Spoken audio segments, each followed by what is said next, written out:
Welcome to our deep dive on content marketing. You want to know what really makes it tick. And you've sent over some pretty fascinating stuff, including parts of epic content marketing, that book by Joe Pulizzi. Honestly, I was hooked the second I saw it. John Deere's been doing content marketing for over a century. Over a century, really? Yeah, with their magazine, The Furrow, Wow. and Tesla using a blog post to answer that New York Times review. That's bold. I think we're going to unearth some serious content marketing gold in this deep dive. I think so too. From what you shared, it looks like we've got everything from the basics to the big picture. But one thing that really stands out to me is this shift. It used to be all about brands shouting their message, like through traditional advertising. Right. But now it's about becoming the trusted source, almost like having your own media company. Yeah, that whole "you are the media company" thing, that's Oh, yeah. definitely something I want to dig into more. But before we get ahead of ourselves, let's start with the basics. What exactly is content marketing? Well, Joe Pulizzi, in his book, he defines it as the marketing and business process for creating and distributing valuable and compelling content to attract, acquire, and engage a clearly defined and understood target audience with the objective of driving profitable customer action. So it's not just about making content for the sake of it. You got to have a purpose and give your audience something they actually want. But hold on, with so much content already out there, how do you even stand out? Yeah, that's the million-dollar question, isn't it? It's the challenge every content marketer faces. I mean, think about it. We're bombarded with information 24/7. Your content has got to be exceptional. It has to really resonate with your audience and offer them something they actually need. I'm starting to see how this could be a game changer. For my own goals, content marketing could help me connect with my audience more deeply and become a trusted voice in my industry. That's exactly it. And we're not just talking theory here. We're going to look at real-world examples from companies like river pools and spas. They're a small business that completely turned things around because of content marketing. And then on the other side, we've got industry giants like Coca-Cola. And speaking of changing landscapes, traditional media seems to be losing its grip a little bit. Newspapers are having a hard time, and brands are hesitant to invest in those old channels. So what kind of opportunities does that open up for someone like me? It's a big shift, and it's leaving a space for you to fill. You can become the go-to source in your field. Some brands, like Nissan, are already seeing this. They're using content marketing because it's a more sustainable and effective approach than traditional advertising. So how do we get to that epic content marketing that Pulizzi talks about? Well, he defines it as content that challenges the status quo, is innovative and creative, and positions the sponsoring brand as a thought leader. But you know where a lot of businesses trip up? They focus on themselves instead of their audience. Their content becomes all about the brand and not about actually helping the reader. So setting the bar high enough is key. You can't just pump out mediocre stuff and expect amazing results. Exactly. And another thing that trips people up is the call to action. Oh yeah, good point. What do you actually want your audience to do after they finish reading or watching or listening? It's easy to forget, but without it, your content loses its direction. Makes sense, but I gotta admit it's all a bit overwhelming. Where do I even start? Well, a good content marketing process, that's your foundation. Define your goals. Figure out who you're talking to and what your niche is.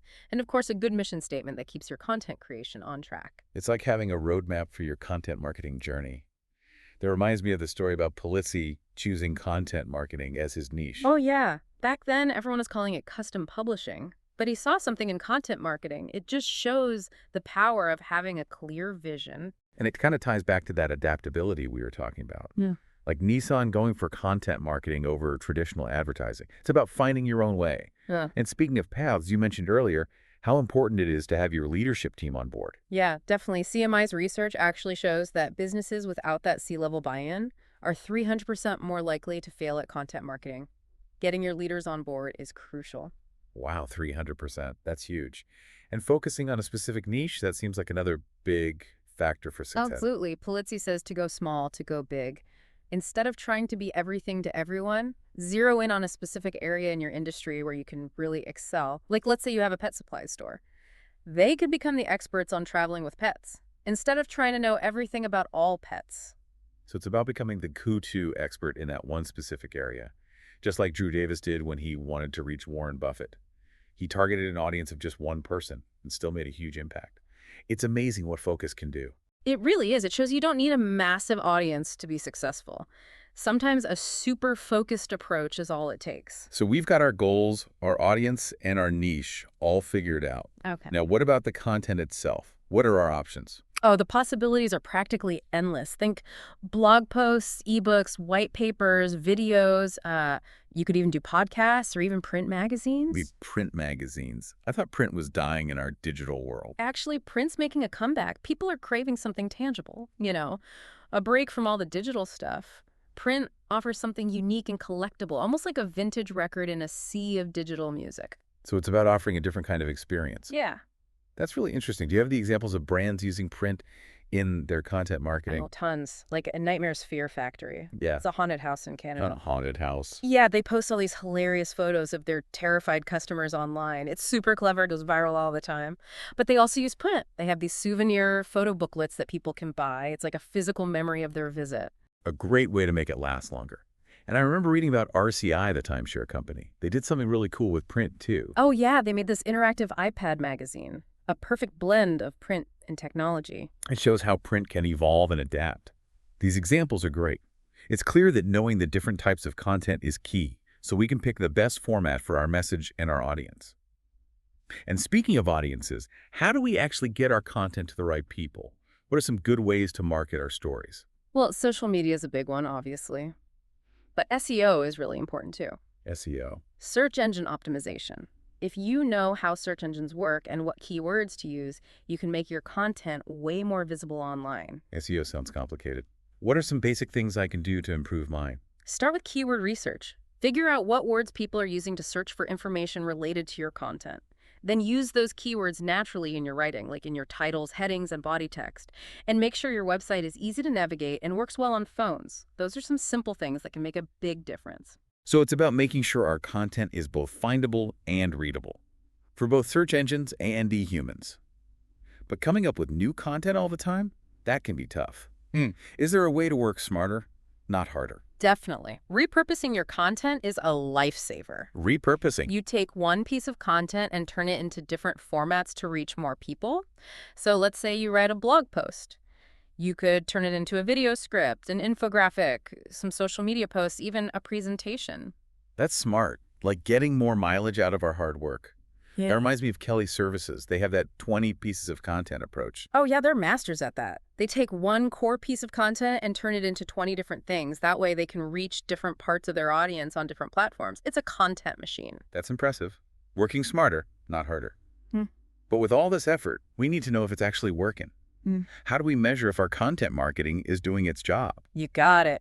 Measuring success is crucial. There are 4 main types of metrics to think about: consumption sharing, lead generation, and sales. Okay, break those down for me. Sure. Consumption tells you how many people are actually seeing your content. Sharing that shows how much people are engaging with it and passing it along. Lead generation is all about how well your content is attracting potential customers. And then sales, well, that's the bottom line, right? How much is your content contributing to actual revenue? So it's like looking at the whole journey from first contact to final sale. Do you know any brands that are really good at measuring their content marketing ROI? The Content Marketing Institute themselves, they're a great example. They use something they call the social influencer model. And they've gotten amazing results with pretty limited resources. The social influencer model, how does that work? They teamed up with some big names in the content marketing world, bloggers, thought leaders, those kinds of folks. And these influencers created top-notch content for the CMI blog, which then drove traffic back to their website. So it's like a win-win. The influencers get more exposure and CMI gets great content and more visitors. Exactly. And they were super consistent, too. They put out a new blog post every single day, which helped them build a really loyal audience. So consistency and delivering value on a regular basis, those are key. You got it. And speaking of great content marketing, we got to talk about Red Bull. Oh yeah, they've built an empire around content. What's their secret sauce? They really understand how to tap into the emotions behind content marketing. They create experiences that align with what their audience wants, especially those who are into adventure and pushing limits.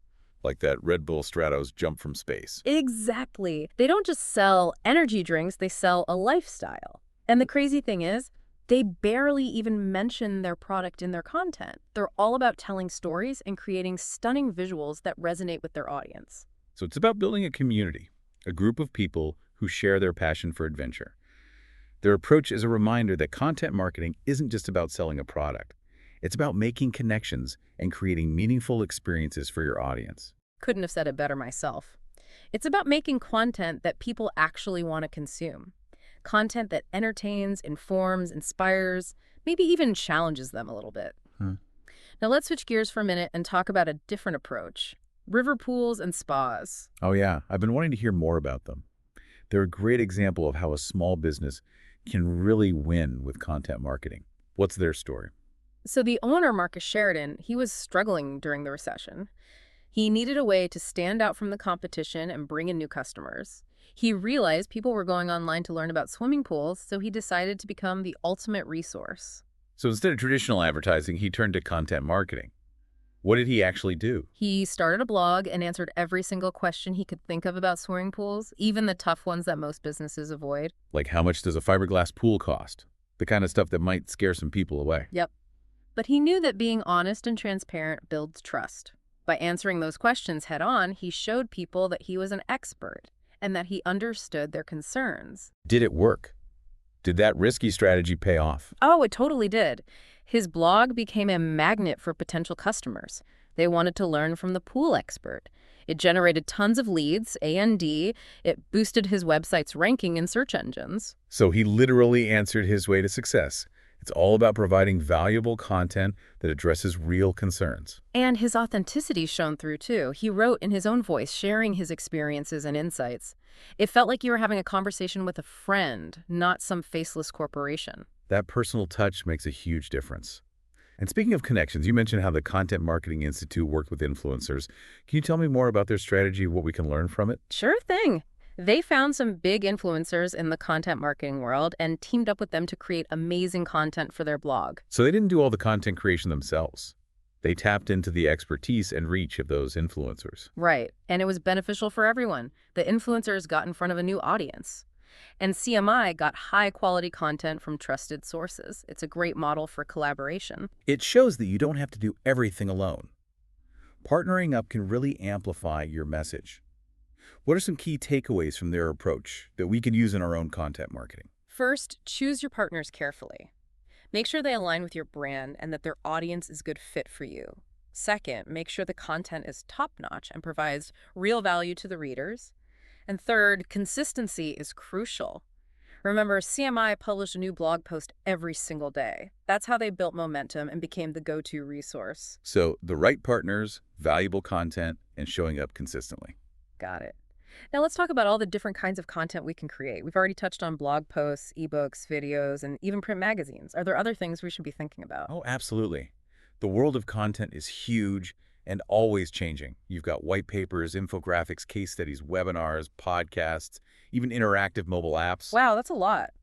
With so many options, how do we choose the right one for our audience and goals? Start by really understanding your audience. What are their pain points? What are they searching for? Where do they hang out online? Once you know that, you can pick the content formats that will really connect with them. So for example, if my audience is mostly visual, I might focus on videos and infographics. Exactly. Or if you're targeting busy professionals, podcasts might be the way to go. It's all about meeting your audience where they are and giving them content in a format they like and find easy to consume. And remember, you can always repurpose your content to reach even more people. This is awesome. I'm seeing how content marketing can really transform businesses and build strong relationships with customers. What else can you tell me about becoming an epic content marketer? One thing we haven't talked about much is measurement and analytics. It's super important to track how your content marketing is doing to see what's working, what's not, and what needs tweaking. I get it. It's like a science experiment. We need data to test our theories and make smart decisions. But I'm not a data scientist. Where do I even begin? Don't worry, you don't have to be a data scientist. The key is to start with your goals. What are you actually trying to achieve with your content marketing? Is it brand awareness, lead generation, sales? Right. Once you know that, you can pick the right metrics to track your progress. Exactly. If you want more people to know about your brand, you might track things like website traffic, social media engagement, and how often you get mentioned in the media. And if we're focused on getting leads, we look at form submissions, email signups, things like that. That's it. There are tons of tools out there to help you track all this stuff, like Google Analytics for your website, social media analytics for engagement, and marketing automation platforms for lead generation and all that.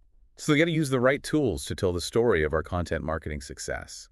It's not just about collecting the data, though, is it? We have to actually make sense of it all. Absolutely. Analyzing the data is what gives you the real insights. Which content is performing well? What's resonating with your audience? What needs to be tweaked? That's how you optimize your strategy and make sure you're getting the most bang for your buck. So it's an ongoing process of testing, measuring, and refining based on what the data tells us. You got it. Content marketing is constantly evolving. It's not a set it and forget it kind of thing. You got to be willing to learn, adapt, and improve all the time. This whole deep dive has been eye-opening. I feel like I have a much deeper understanding of content marketing now, from the basics all the way to the more complex stuff like measurement and what the future holds. I'm glad to hear it. It's a fascinating field, and it's only going to get more interesting. But remember, the core principles stay the same. Create valuable content, tell compelling stories, and make real connections with your audience. And don't be afraid to try new things. Experimentation is key. That's how we push boundaries and keep learning. This has been such a valuable experience. Thanks for guiding me through this deep dive into content marketing. I feel ready to go out there and make some epic content. That's what I like to hear. Remember, the best content marketers are the ones who are passionate about what they do and who truly care about delivering value to their audience. Good luck on your journey. Thanks again for everything. This has been amazing. I can't wait to put all this knowledge to work.